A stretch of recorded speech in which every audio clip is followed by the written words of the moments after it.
My name is William, and I am 28 years old. Today, I am a successful fashion photographer in New York City, with clients most people would kill for. But 10 years ago, I stood alone at my high school graduation. My severe burn scars making me the ugly duckling my own family couldn't stand to look at. My parents valued the perfect family image over loving their imperfect son. They disowned me for refusing to hide away. This is my story of rejection, resilience, and unexpected redemption. Before I begin, let me know where you are watching from in the comments below. Hit that subscribe button if you want more stories about finding strength in your scars. I grew up in Highland Park, one of Chicago's wealthiest suburbs. Our house was a sprawling colonial with 5 bedrooms, manicured gardens, and a 3-car garage housing my father's collection of luxury vehicles. We were the picture-perfect American family, at least on the outside. My father, James, built his reputation as one of Chicago's most ruthless corporate attorneys. His suits were custom-made, his hair always perfectly styled, and his expectations impossibly high. He measured success in billable hours and social connections, making it clear that the Parker family name was a brand that required constant maintenance. My mother, Diana, complimented him perfectly. A former beauty queen turned socialite, she chaired 3 charity boards and hosted the kind of dinner parties that got mentioned in local society columns. Her appearance was immaculate down to the last detail, from her highlighted blonde hair to her French manicured nails. She spent more on skincare each month than most families spend on groceries. Then there were my siblings. My older sister Amanda was 17 when I was 14. Already collecting beauty pageant crowns and academic awards with effortless grace. With her perfect blonde hair, dazzling smile, and straight-A report cards, she was everything my parents wanted in a daughter. They proudly displayed her achievements in our home's main hallway, a shrine to perfection that visitors couldn't miss. My younger brother Thomas was 12 then, already showing promise as a star athlete. Football, baseball, lacrosse, he excelled at every sport he tried. With his natural charm and athletic build, he was quickly becoming the son my father bragged about at his country club. And then there was me, William, the middle child who never quite fit the perfect Parker mold. I wasn't unathletic, but I lacked Thomas's natural talent.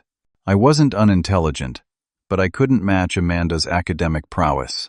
What I had was a passion for photography that started when I was 10, and my grandfather gave me his old Canon camera before he passed away. Through that viewfinder, I saw beauty in places my family overlooked. The way morning light filtered through trees, the genuine emotion on people's faces when they didn't know they were being observed, the imperfect details that made ordinary things extraordinary. I filled memory cards with thousands of images, learning through trial and error how to capture the world as I saw it. My parents tolerated my hobby as long as it didn't interfere with maintaining appearances. I still remember my mother's words at family gatherings. "William, put that camera down and come say hello to the Richardsons, and fix your hair first." Despite feeling like the odd one out, I desperately wanted to please my parents. I straightened my posture when my father glared. I wore the preppy clothes my mother selected even when they felt uncomfortable. And I smiled on cue for family portraits that would be sent out with Christmas cards. I was naive enough to believe that if I tried hard enough, I might eventually earn the unconditional love I craved. Everything changed 3 months before my 15th birthday. I was home alone after school, experimenting with food photography in our kitchen. I wanted to capture the perfect shot of oil hitting a hot pan, the splatter creating what I thought would be an interesting visual effect. I didn't notice when my shirt sleeve caught the flame on our gas stove. The fire spread faster than I could react. I remember the searing pain, the smell of burning fabric and skin, and my own screams echoing through our empty house.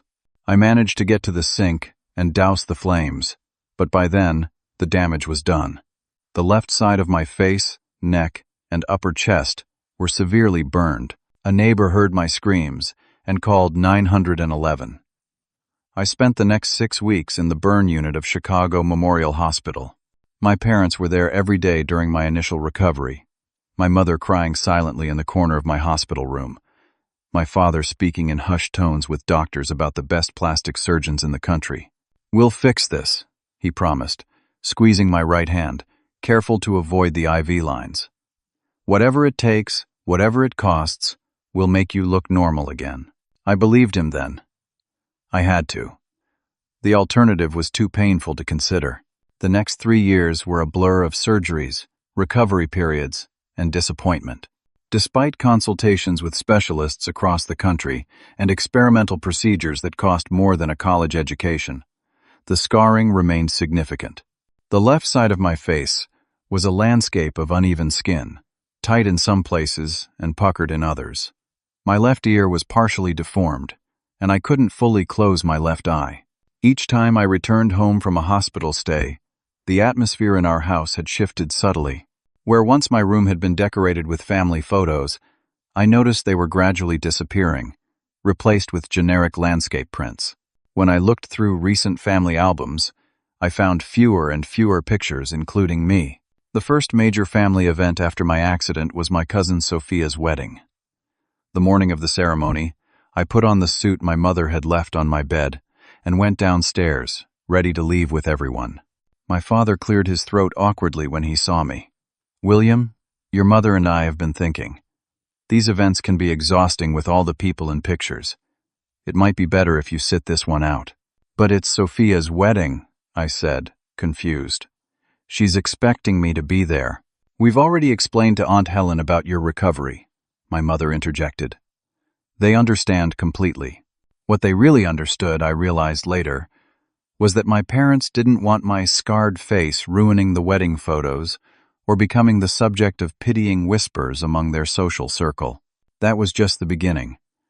I was kept from the annual country club gala, the Parker family holiday party, and even my father's firm's summer picnic.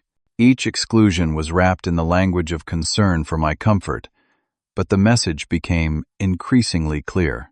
The most painful moments were the ones I wasn't meant to hear. Late one night, passing by my father's study, I overheard my parents discussing my future. "The Richardson girl almost screamed when she saw him," my mother said, her voice breaking. 15 years building our place in this community, and now people look at us with pity. "Do you know Martha Wilson asked me if we've considered sending him to that special school in Vermont?" "He's our son, Diana," my father replied, though his tone lacked conviction. "Of course he is," she said quickly. "I'm just saying that we need to be realistic about how his appearance affects this family's standing." At school, things weren't much better.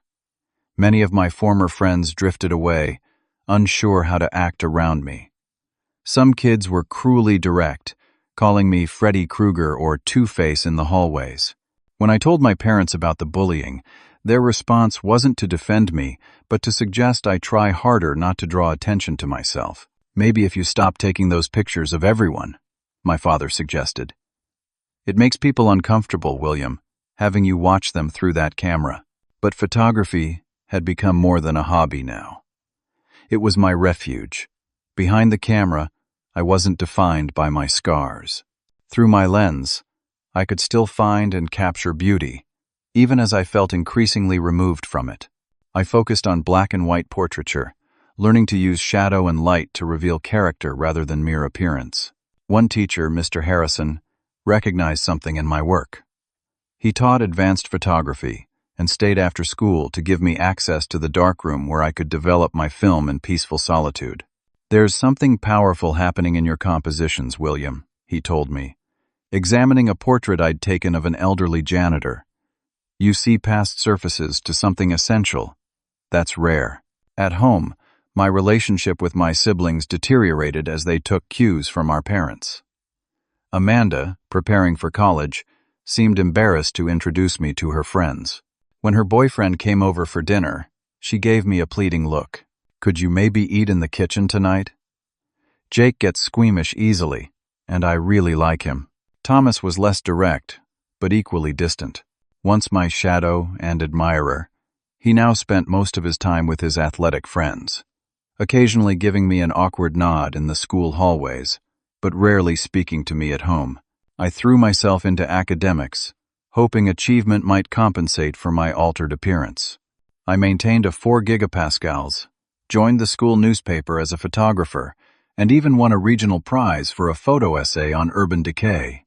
My parents acknowledged these accomplishments with distant approval, but never with the enthusiasm they showed for Amanda's beauty pageant titles or Thomas's sports trophies.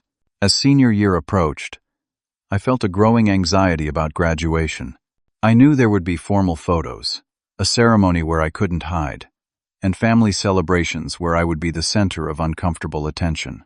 Still, I clung to the hope that my academic success and developing portfolio might finally make my family see beyond my scars to the person I was becoming. I was naive. I had no idea how completely appearance would trump achievement in the Parker family values system, or how painfully that lesson would be delivered on what should have been one of the proudest days of my life. Senior year brought an unexpected ray of hope. My portfolio, carefully curated with Mr. Harrison's guidance, had caught the attention of the admissions committee at the New York Institute of Photography. They offered me a substantial scholarship, practically a full ride, if combined with additional grants I could apply for. When I showed the acceptance letter to my parents, my hands trembling with excitement, their reaction was lukewarm at best. New York? My father frowned, barely glancing at the prestigious letterhead. That's out of the question. We've already discussed Northwestern. You can live at home and commute. But this is one of the best photography programs in the country, I explained. And they're offering me a scholarship. My mother touched my father's arm gently.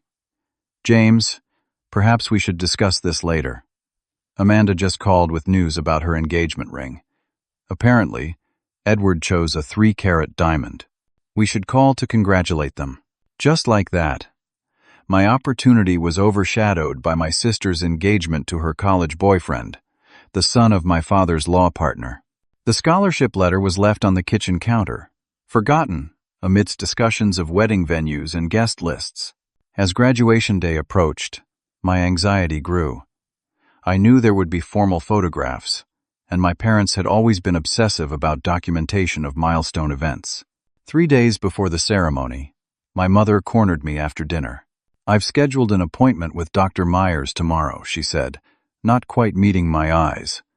He has a new technique with dermal fillers that might help smooth some of the more noticeable areas, just temporarily, for the graduation photos. Mom, it won't make a difference, I said tiredly.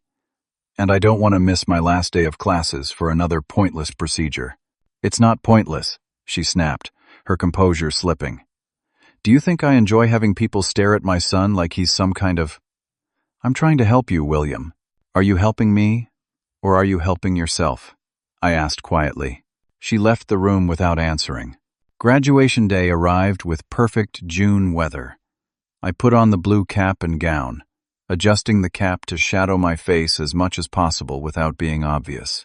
My family was uncharacteristically quiet on the drive to the high school, my father checking emails on his phone, my mother fussing with her pearl necklace, and Thomas staring out the window. The ceremony was held on the football field, rows of chairs arranged on the turf for the graduating seniors, while families filled the bleachers. As we arrived, I noticed my mother speaking intensely to the professional photographer hired by the school, occasionally glancing in my direction.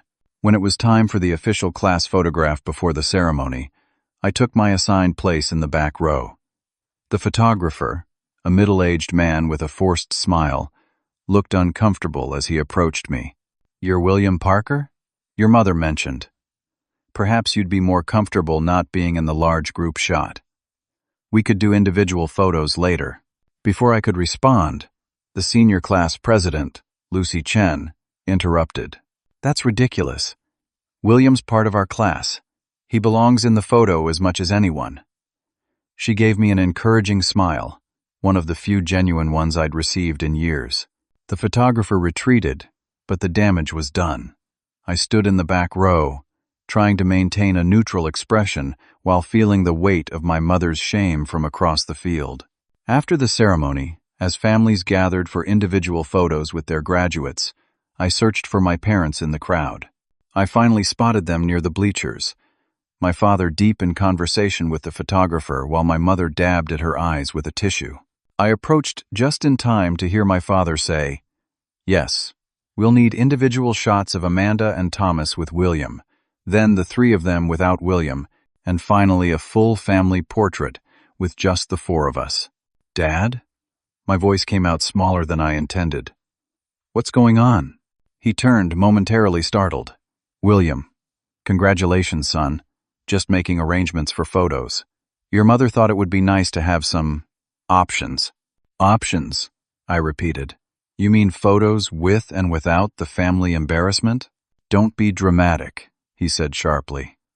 "This day isn't just about you. Your mother has feelings too. And the reality is, these photos will be displayed in our home for years. We're just being practical." I walked away before he could see the tears welling in my eyes. Through the crowd, I caught sight of my mother speaking with Mrs. Wilson, one of her charity board friends. I wasn't close enough to hear their conversation, but my mother's body language spoke volumes. Her shoulders hunched slightly, her hand gestures apologetic, as Mrs. Wilson glanced in my direction with poorly disguised pity. The graduation aftermath continued to unravel what little self-esteem I had left. 2 weeks after the ceremony, I learned from Lucy that there had been a debate among the yearbook committee about including my photo in the senior section. The faculty advisor had to intervene, insisting that every graduating student be included regardless of appearance. When the yearbooks were distributed, someone created an anonymous online poll, rating the hottest and nottest graduates. I discovered it when a screenshot was texted to me by a number I didn't recognize. There I was at the top of the nottest list with cruel comments I can't bring myself to repeat even now. My graduation party, which my mother had insisted on hosting just like we did for Amanda, was a tense affair with few attendees besides relatives who couldn't decline the invitation. I spent most of it hiding in corners, taking candid photos of guests when they weren't looking, capturing their unguarded expressions of discomfort or pity. That evening, after everyone had left, my mother found me in the backyard, sitting alone on the patio. "It wasn't supposed to be like this," she said softly, the wine in her glass catching the light from the house. "When you were born, you were so beautiful. Perfect little features. Everyone said you looked just like your father." "I'm sorry I've been such a disappointment," I said, not looking at her. "You don't understand how hard this has been for me," she continued as if I hadn't spoken. "Do you know what it's like to have other mothers ask if there was anything that could have been done? As if I somehow failed you by not getting you better medical care. As if I don't wake up every night wondering if we should have taken you to that specialist in Switzerland. Would you feel better if I just disappeared?" I asked, finally turning to face her. She didn't answer directly. Instead, she said, "We've all had to adjust our expectations, William. Life doesn't always turn out the way we planned." She finished her wine and stood up. "Your father and I have been talking. If photography is really what you want, perhaps we can discuss some local options. Community college has a program, I believe." In that moment, I understood that in her mind, my future had been downgraded just like my appearance, scaled back to more realistic expectations that wouldn't embarrass the family. The scholarship to New York might as well have been offered to someone else entirely, someone whose face didn't make his mother cry into her wine glass. The scholarship acceptance deadline was approaching, and I knew I needed to make a decision. After weeks of avoidance, I finally confronted my parents in my father's study, clutching the formal acceptance letter like a shield. "I've decided to accept the scholarship to New York," I announced, trying to keep my voice steady. "The fall semester starts in August." My father looked up from his desk, removing his reading glasses slowly. "We've been through this, William. If you're set on this photography business, you can study locally while living at home. This is one of the best programs in the country," I insisted. "They're offering me a chance most students would dream of.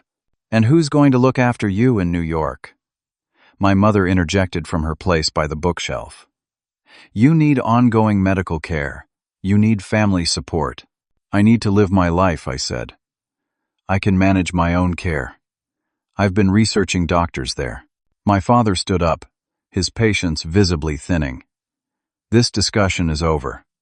I'm not financing some pipe dream in New York when there are perfectly good options here. End of story." I don't need your financing, I countered, surprising myself with my boldness. The scholarship covers tuition and most of housing. I've saved enough from my photography jobs for the rest. Those little projects for the school newspaper? He scoffed. That's not a career, William. That's a hobby we've indulged for too long. James, my mother cut in, her voice tight with tension. Perhaps we should consider Dr. Levinson's recommendation again. He said with 3 more procedures, the improvement could be significant. If William agreed to complete the treatment plan before college, I couldn't believe what I was hearing. So that's the condition? More surgeries that haven't worked for the past 4 years? Just so I look more acceptable to your friends? Don't take that tone, my father warned. We've spent hundreds of thousands of dollars trying to help you. Most parents wouldn't go to the lengths we have. Help me? The words burst out before I could stop them. You haven't been helping me. You've been trying to fix me because you're embarrassed by how I look. You've been hiding me away, excluding me from family events, making me feel like I'm not good enough to be seen with the perfect Parkers. That's not fair, my mother said, tears forming in her eyes on cue. We've only ever wanted what's best for you. No, I said, suddenly clear about the truth I'd been avoiding. You've wanted what's best for your image. There's a difference. My father's face hardened. You're being ridiculous and ungrateful. After everything we've done, what have you done, Dad?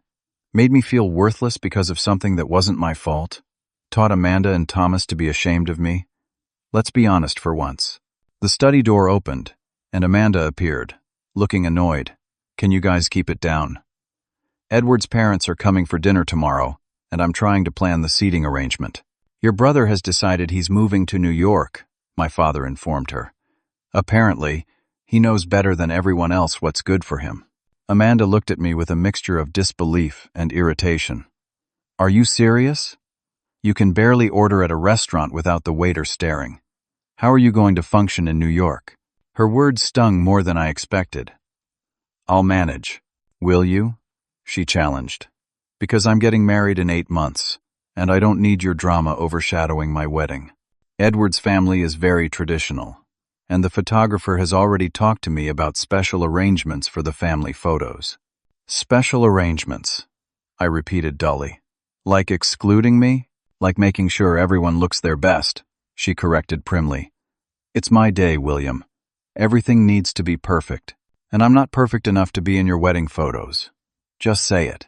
Thomas appeared in the doorway behind Amanda, silently observing the escalating conflict but offering no support either way. No one is saying that, my mother interjected.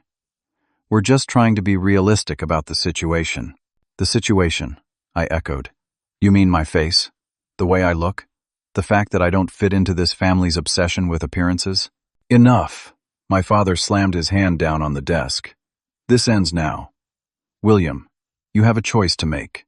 Either you stay here, follow the treatment plan Dr. Levinson has outlined, attend Northwestern as we've discussed, and be a part of this family on our terms, or you can take that scholarship and be on your own. Completely on your own. No financial support, no help with medical bills, nothing. Is that what you want? The room fell silent. Even Amanda seemed shocked by the ultimatum. You'd disown me for wanting to pursue my talent? I asked quietly. For wanting to be accepted as I am? We've accepted you, my mother said weakly. We've done everything possible. Except love me unconditionally, I finished for her. Except see me as more than my scars. My father's expression didn't soften. What's your decision? I looked around the room at my family. My father rigid with anger. My mother, dabbing at tears that seemed more about her own distress than any empathy for me. Amanda, impatient and self-absorbed. Thomas, unwilling to take a stand. I'll go to New York, I said finally. I'd rather be alone than live where I'm treated like a family secret. Then it's settled, my father said coldly. You have until the end of the week to make arrangements. I'll have my office draw up the paperwork. Paperwork? I asked, confused. Legally emancipating you, he clarified. If you want to be on your own, we'll make it official. You'll have no claim on family resources or support. My mother gasped. "James, surely that's not necessary." "It is, if he's rejecting everything we've tried to do for him," my father insisted. "Actions have consequences, Diana." I left the study in a daze, barely registering Amanda's dramatic sigh or Thomas's averted gaze as I passed them. Back in my room, I looked around at the space that had been mine for 18 years, but never really felt like a sanctuary. The walls were mostly bare, my photography carefully stored in portfolios rather than displayed where it might attract criticism. Over the next few days, I packed my belongings methodically, realizing how little I actually wanted to take with me. Clothes, my camera equipment, a few books, and personal items filled just 2 suitcases and a backpack. My family moved around me like I was already a ghost, conversations stopping when I entered rooms, plans being made that deliberately excluded me. The night before I was set to leave, I found myself looking through our family photo albums one last time. I noticed the progression clearly now. In earlier albums, I was front and center in family portraits. After the accident, I moved gradually to the edges of photos, then appeared in fewer and fewer images until I was almost completely absent from the visual record of the Parker family. In my parents' bedroom, I discovered a stack of my graduation photos on my mother's vanity. Several had been defaced with sticky notes covering my face or crop marks drawn in pen to cut me out of the frame. The final blow came the next morning when my father's assistant delivered an envelope of legal documents. My father himself was conspicuously absent, having left early for a breakfast meeting. My mother remained upstairs while I signed the papers that officially severed me from my family's financial and legal obligations. "Your father has arranged for a car service to take you to the airport," the assistant informed me with professional detachment. "He's also transferred $5,000 to your personal account as a one-time settlement. After that, all family support will cease." $5,000 for 18 years of being a Parker. It seemed fitting somehow, a cold transaction to end what had become a purely transactional relationship. As I carried my bags to the waiting car, Mr. Harrison pulled up in his battered Honda. I had called him the night before, one of the few people I trusted to understand. "Thought you might want a ride from someone who actually cares," he said, helping me load my bags into his trunk instead. "And I have a proposition for you." "What kind of proposition?" I asked, glancing back at the house where no one had come out to say goodbye. "My sister has a small apartment above her garage in Brooklyn. It's nothing fancy, but it's yours for the summer until your dorm opens up. Rent-free, as long as you help her with some photography for her small business." I felt a lump form in my throat. "Why would you do that for me?" "Because talent deserves a chance," he said simply.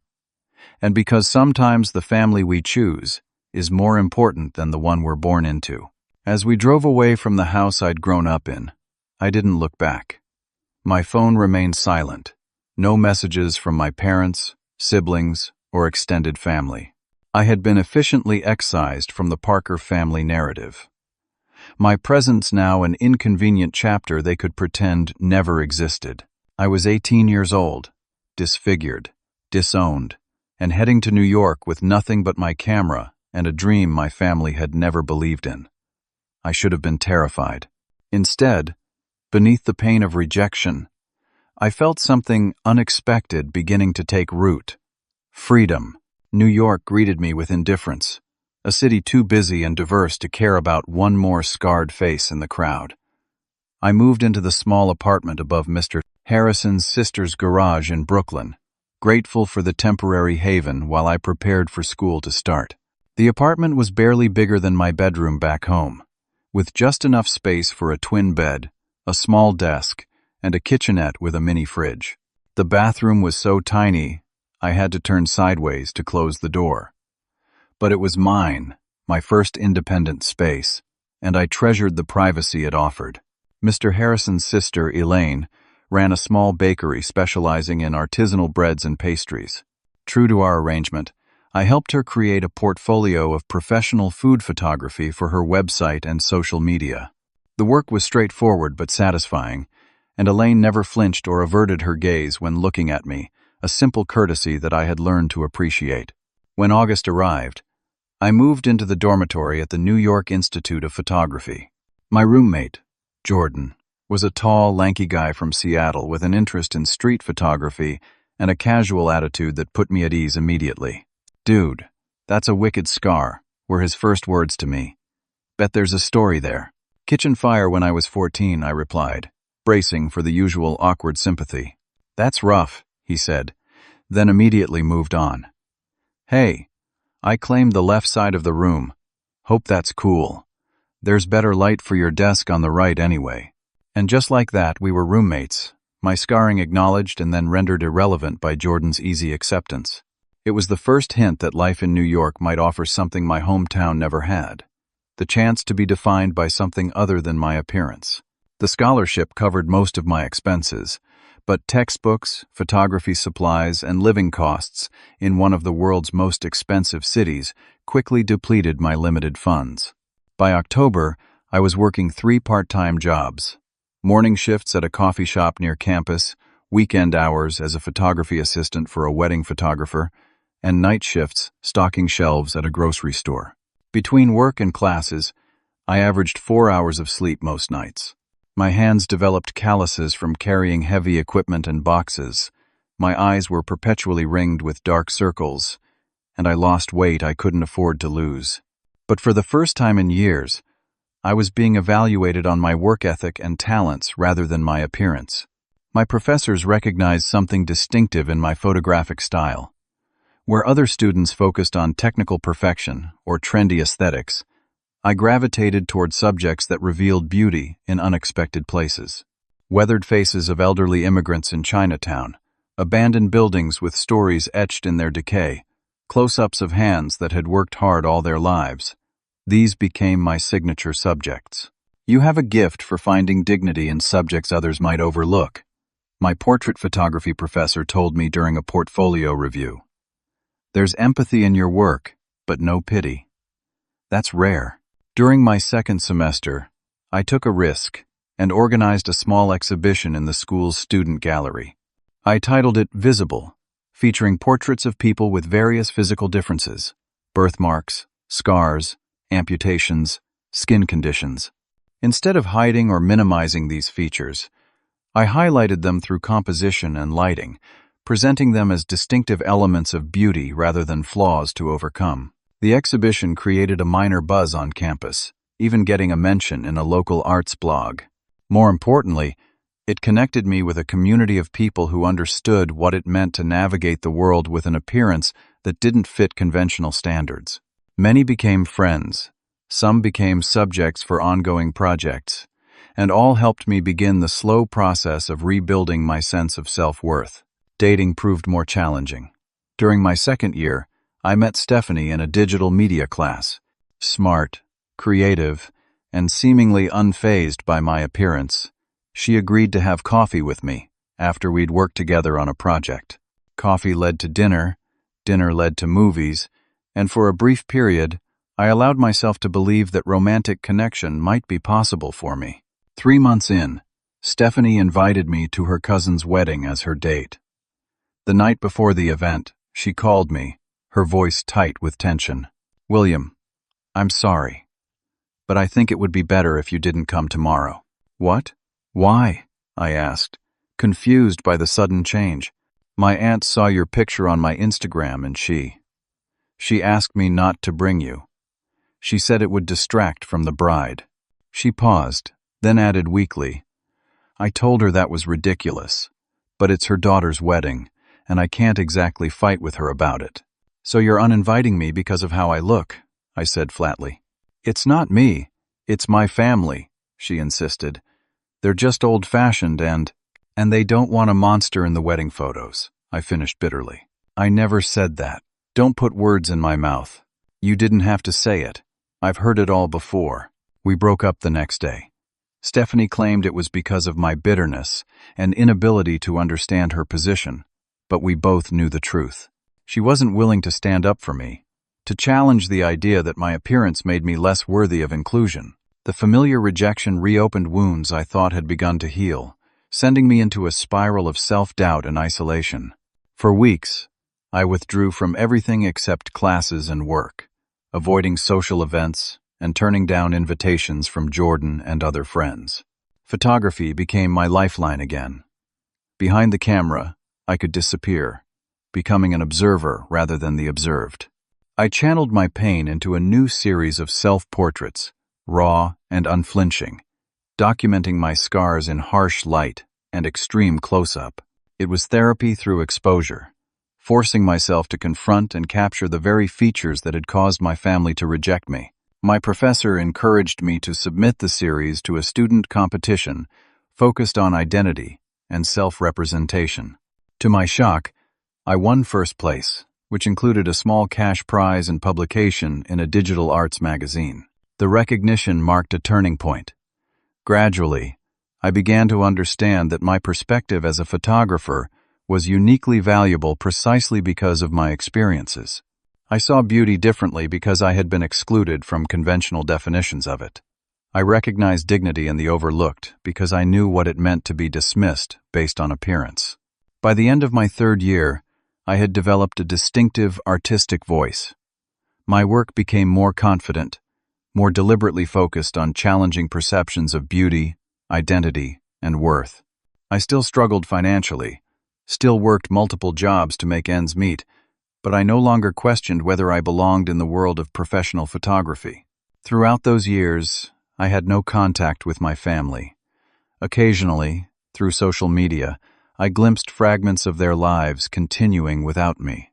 Amanda's wedding, featured in a local society magazine. Thomas's college graduation, proudly posted by my mother. Holiday gatherings, where my absence wasn't even noticeable, because they had so thoroughly erased me from the family narrative. Sometimes, in weak moments, I drafted messages I never sent, updates about my small successes, questions about their lives, even apologies for standing my ground though I had nothing to apologize for. Each time, I deleted the messages before sending, reminding myself that they had made their choice, and I had made mine. During my final year of school, a gallery in the East Village accepted my thesis project for exhibition. Beauty in the Broken featured portraits of people who had experienced significant physical trauma, paired with objects that had been damaged and repaired using kintsugi, the Japanese art of mending broken pottery with gold. The night of the opening, I stood in the corner of the small gallery, watching strangers engage with my work. An older man in an expensive suit studied one of my photographs for a long time before approaching me. "You're the photographer," he said. It wasn't a question. "These are remarkable. The technical skill is impressive, but it's the emotional honesty that stands out." "Thank you," I replied, unused to such direct praise. "I'm Daniel Hoffman, curator at the Bergman Gallery in Soho," he continued, handing me a business card. "We're planning an exhibition on emerging perspectives in portraiture next spring. I'd like to include your work." That night marked the first time I allowed myself to believe that I might actually succeed as a professional photographer, that the path I had chosen despite my family's rejection might lead to a life of meaning and purpose. It wasn't financial security or fame I was after, but the validation that my vision mattered, that I had something valuable to contribute. As I approached graduation, Jordan, who had become my closest friend and staunchest supporter, raised a toast during our small celebration dinner. "To William," he said, raising his glass of cheap champagne, "who taught me that the most important thing a photographer needs isn't a fancy camera or perfect lighting, but the courage to see the world honestly and show it to others without flinching." I had come to New York, broken, rejected, and alone. 4 years later, I was still scarred, still carrying the weight of my family's abandonment, but I was no longer defined by what I had lost. Instead, I was beginning to define myself by what I had found: my artistic voice, my chosen family of friends, and a tentative belief that I deserved to take up space in the world exactly as I was. The year after graduation marked the beginning of an unexpected trajectory in my career. The Bergman Gallery exhibition opened to positive reviews, with several critics specifically mentioning my work as a highlight. Daniel Hoffman became something of a mentor, introducing me to his extensive network in the New York art world and recommending me for commercial photography jobs to supplement my income while I developed my artistic portfolio. My first major breakthrough came when I was 25, 7 years after leaving home. I had spent months working on a new collection titled Beauty and Scars, featuring intimate portraits of people with visible differences, each photographed to emphasize rather than minimize their distinctive features. The subjects included burn survivors like myself, people with birthmarks, surgical scars, skin conditions, and congenital differences, all photographed with dignity and a celebration of their unique beauty. A small gallery in Chelsea agreed to show the collection. I expected minimal attention, perhaps a few sales to cover my expenses. What I didn't expect was for the exhibition to coincide with Fashion Week and attract the attention of a prominent online culture magazine. Their article, "The Photographer Redefining Beauty," went viral within days. Suddenly my inbox was flooded with interview requests, commissions, and messages from people around the world who saw themselves in my work. The exhibition, initially scheduled for 3 weeks, was extended to 3 months, with most pieces selling to collectors and institutions. Among the visitors during the final week was Natalie Reeves, the formidable editor-in-chief of Icon, one of the fashion industry's most influential magazines. I was adjusting the lighting on a photograph when a voice behind me said, "These aren't just good photographs, they're necessary ones."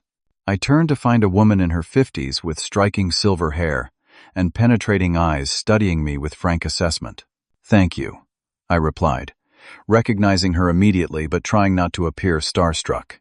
"The fashion industry has a deplorable history of promoting a narrow, homogeneous standard of beauty," she continued, moving to examine another photograph.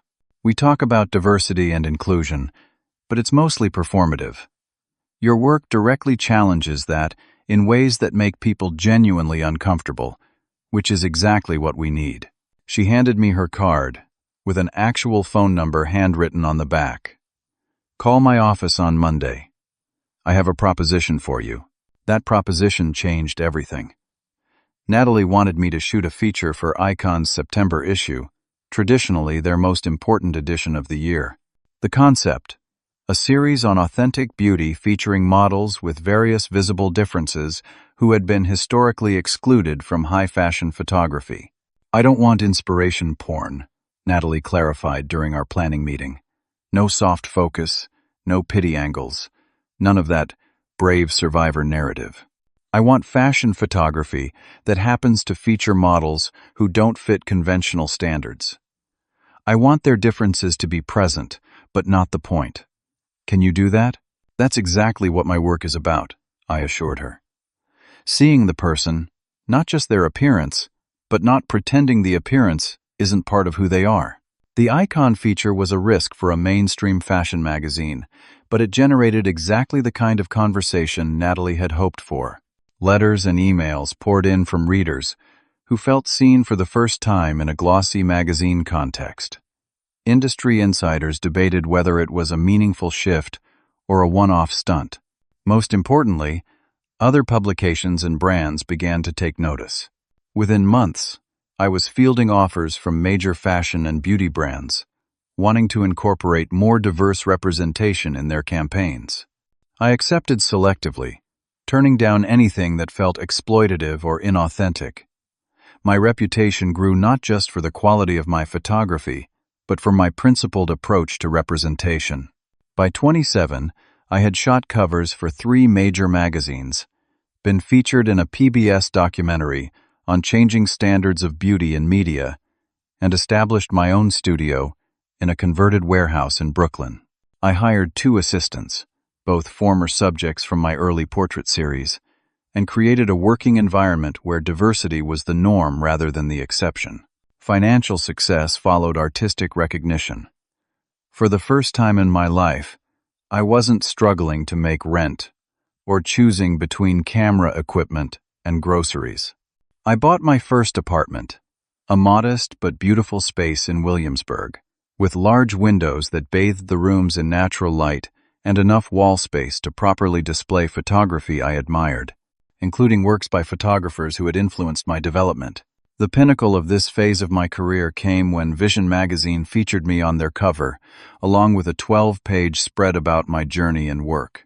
The headline read, "The Man Who Changed How We See Beauty," accompanied by a self-portrait in which I looked directly into the camera, scars fully visible, expression neither challenging nor apologetic, simply present. The day the issue hit newsstands, I received an email from my former university asking if I would be interested in giving a guest lecture to their current photography students. The invitation touched me deeply, offering a chance to complete a circle by sharing with others what I had learned through struggle and persistence. The lecture was scheduled for the following spring, which meant returning to the Midwest for the first time since I'd left. As the date approached, I felt an increasing anxiety that had nothing to do with public speaking and everything to do with proximity to my past. "Are you going to contact them while you're there?" Jordan asked during one of our regular catch-up calls. He had moved to Los Angeles to pursue cinematography, but remained one of my closest friends. "I don't know," I admitted. "Part of me wants to show them what I've accomplished, prove they were wrong about me. Another part never wants to see them again. Whatever you decide, do it for yourself, not for them," he advised. "You don't need their validation anymore." He was right, of course.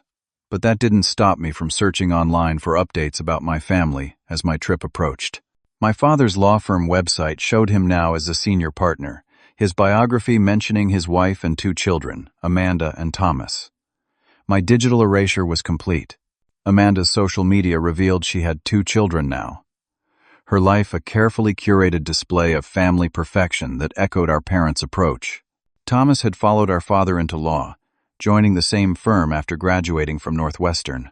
The weekend before my return to Chicago, I was in a coffee shop in my neighborhood when someone called my name. I turned to find Thomas standing awkwardly by the counter, looking both familiar and like a stranger. His hair was shorter, his face more angular, but his eyes were the same, now wide with disbelief. "William? Is that really you?" "Thomas?" I managed, equally shocked. "What are you doing in New York?"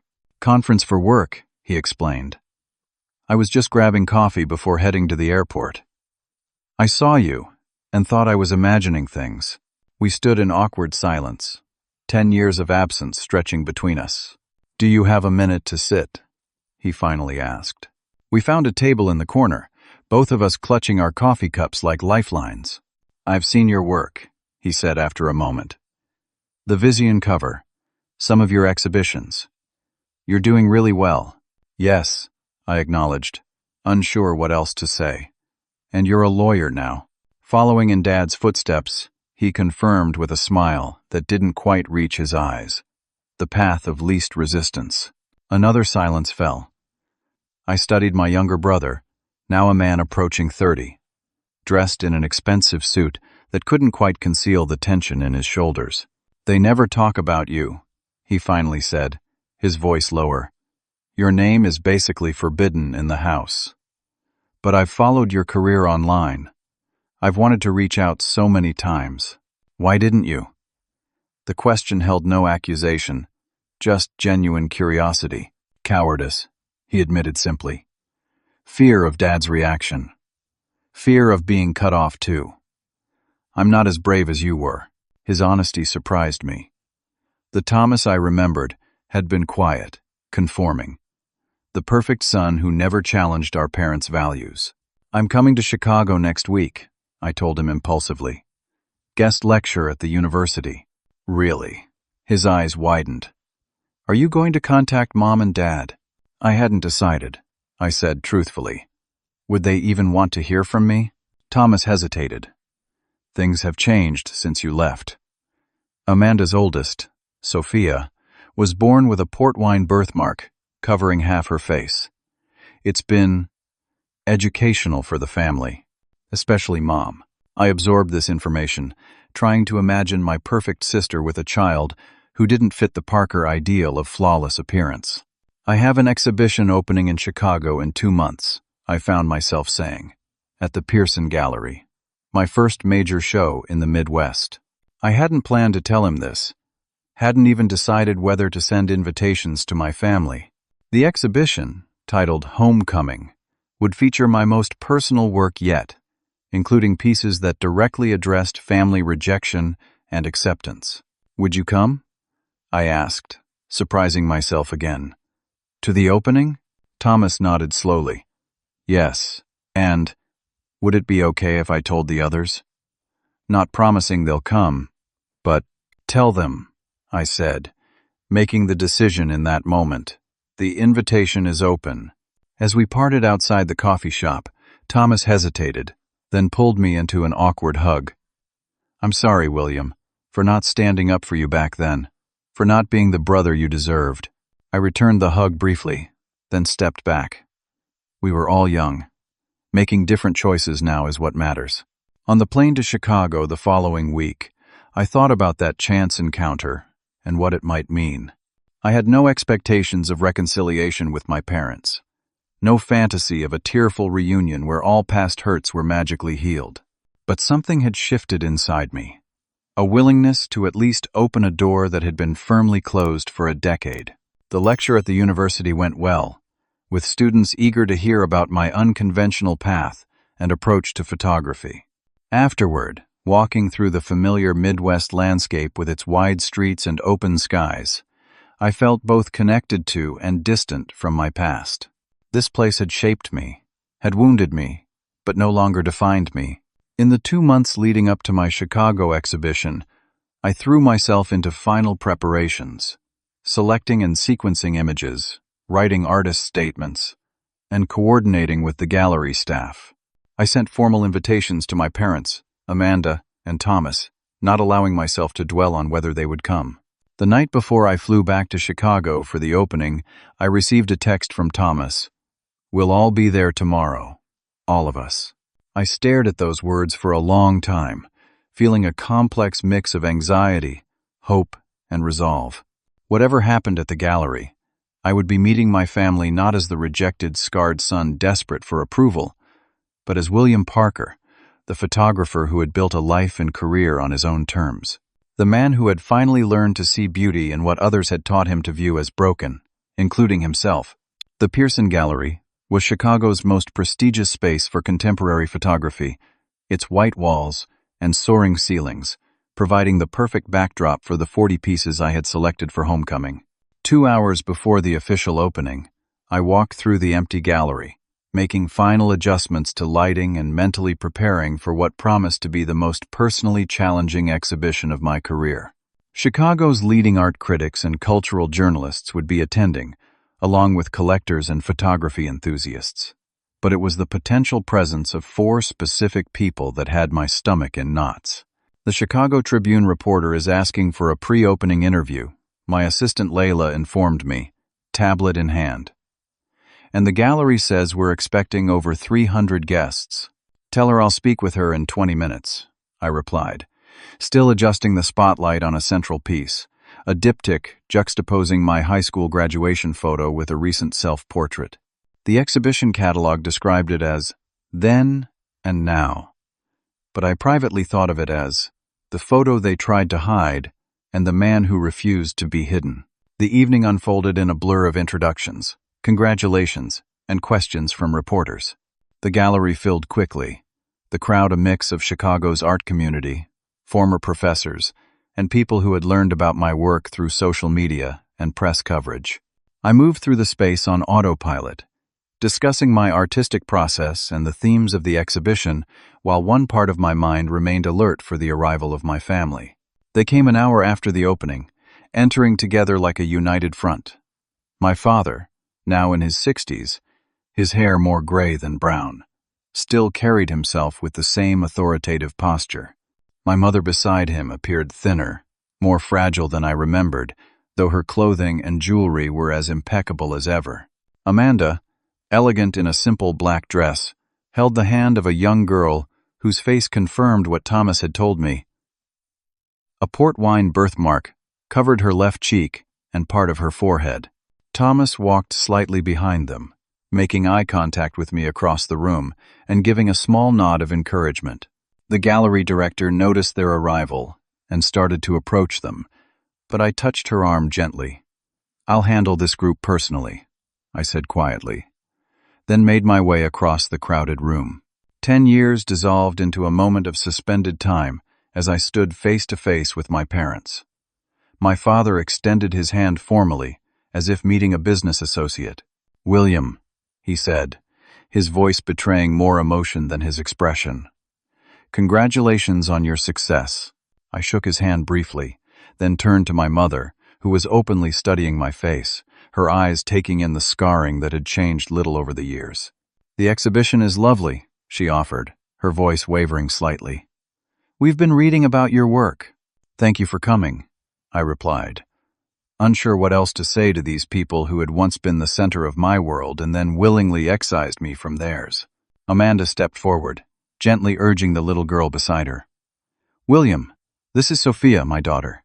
Sophia, this is your Uncle William, the famous photographer I told you about." Sophia, who appeared to be about 7, looked up at me with curious eyes that held none of the discomfort adults had trained themselves to hide. "You have scars like me," she observed simply. "I do," I agreed, kneeling to her level. "They're part of what makes both of us unique. Mom says you take pictures of people who look different, so everyone can see they're beautiful too." "That's exactly right," I said, surprised by Amanda's characterization of my work. "Would you like to see some of them?" Sophia nodded eagerly, and I found myself leading my family through the exhibition, explaining my artistic choices and the stories behind various portraits. The initial awkwardness gradually gave way to something not quite comfortable, but at least navigable, a truce in neutral territory. As we approached the central diptych, my graduation photo alongside my current self-portrait, my father stopped abruptly. "I remember that day," he said, his voice uncharacteristically subdued. "I handled it badly. Very badly." It was the closest thing to an admission of wrongdoing I had ever heard from him, and I didn't know how to respond. We stood in silence before the images, the visual representation of the before and after, the son they had rejected, and the man I had become without them. Eventually, we made our way to a quieter corner of the gallery, where large photographs of hands dominated the wall, each image capturing hands that told a story. A surgeon's precise fingers, a carpenter's calloused palms, an elderly couple's intertwined grasp. "Your work is remarkable," my father said finally, his professional tone giving way to something more genuine. "Not just technically accomplished, but meaningful, important, even." He cleared his throat. "I was wrong about photography being just a hobby." "Yes, you were," I agreed, not unkindly. My mother, who had been unusually quiet, suddenly spoke. When Amanda called to tell us Sophia was born with a birthmark, my first thought was, not again. I'm not proud of that reaction, but it's the truth. She glanced toward her granddaughter, who was chatting animatedly with Thomas across the room. "It took me back to those years after your accident, all the fear and shame and misplaced priorities." "Misplaced priorities," I repeated. "That's one way to put it." "I know an apology isn't enough," she continued. "We disowned our own son because we couldn't see past our own shallow values. There's no excuse for that. No way to make it right." "No," I agreed. "There isn't. But that doesn't mean we can't move forward differently." Amanda joined us, leaving Sophia with Thomas. "I've been following your career for years," she admitted. "After Sophia was born, I found myself searching for your work, trying to understand how to help her see herself as beautiful when I knew the world might see her differently." She paused. "The irony isn't lost on me that I'm turning to the brother I helped reject for guidance on how to protect my daughter from exactly that kind of rejection." Before I could respond, the gallery director approached to let me know it was time for my scheduled remarks to the assembled guests. I excused myself and made my way to the small podium set up at one end of the main room. Looking out over the crowd, I saw faces familiar and strange, supportive friends who had traveled from New York, Chicago, art world figures, former teachers, and people who had modeled for my various projects over the years. And in the back, standing somewhat uncomfortably but definitely present, my family. "Thank you all for being here tonight," I began. Homecoming is more than just an exhibition title for me.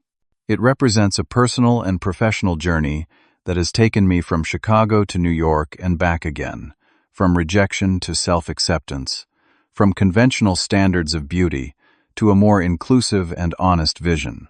I spoke about my artistic development, the mentors who had influenced my work, and the subjects who had trusted me to capture their stories. Then I addressed the central theme that united all the pieces in the exhibition. Every person in these photographs has, at some point, been told they don't belong in the frame, that they should be hidden, minimized, or erased from the visual narrative. My work is about reclaiming that space, about asserting that true beauty encompasses the full range of human appearance and experience. From the corner of my eye, I saw my mother dab at tears, my father standing rigidly beside her. I began this journey when I was disowned by my family at 18 because my burned face didn't fit their idea of what a son should look like, I continued, deciding in that moment to be completely honest. That rejection was devastating, but it also freed me to redefine beauty on my own terms. To see value in what others had taught me was valueless. The room had grown very quiet, the audience sensing the personal weight behind my words. The most important lesson I've learned in the decades since then is that worth isn't determined by others' ability to see it.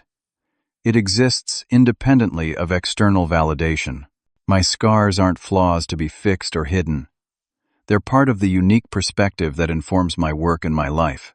I concluded by thanking those who had supported my journey, including Mr. Bowd, Harrison, who had traveled from Chicago for the opening, Jordan, who sent flowers since he couldn't attend, and the many subjects who had trusted me with their stories.